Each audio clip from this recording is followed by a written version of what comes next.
വീണ്ടും സംശയം. പൂജ നടത്തി ക്ഷേത്രത്തിലിരുത്തിയവരെ എന്നാണ് പറയുന്നത്. അപ്പോൾ ഇരുത്തിയവർ എന്നല്ല ശരിക്കും പറയേണ്ടത്, ഭഗവാന്റെ തൃപ്പാദത്തിൽ സമർപ്പിച്ചു എന്നാണ് പറയേണ്ടത്. ആത്മാവിനെ പരമാത്മാവിൽ ലയിപ്പിക്കുക എന്നാണ് അതിൽ താന്ത്രിക വിധിയിൽ പറയുന്നത്. അപ്പോൾ ആ ആത്മാവിനെ ഭഗവാൻ പദത്തിൽ സമർപ്പിച്ച് കഴിഞ്ഞിട്ട് അവരെ സങ്കല്പിച്ച് നമ്മൾ ബലികർമാദികൾ ചെയ്യും, പിതൃപൂജാദികൾ ചെയ്യും, പിതൃനമസ്കാരാദികൾ ചെയ്യും, തിലഹോമാദികൾ ചെയ്യും.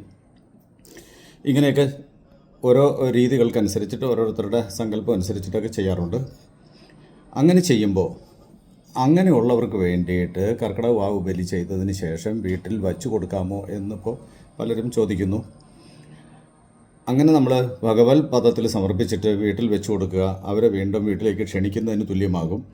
അതുകൊണ്ട് അങ്ങനെ ചെയ്യാതിരിക്കുക. പകരം നമ്മൾ ബലിയിട്ടിട്ട് വന്നിട്ട് ആത്മാക്കൾക്ക് വേണ്ടിയിട്ട് ഭക്ഷണങ്ങൾ വെച്ച് സങ്കല്പിക്കുന്നതിന് കൊടുക്കുന്നതിനൊന്നും ദോഷമില്ല. അത് എപ്രകാരം എന്ന് വെച്ച് കഴിഞ്ഞാൽ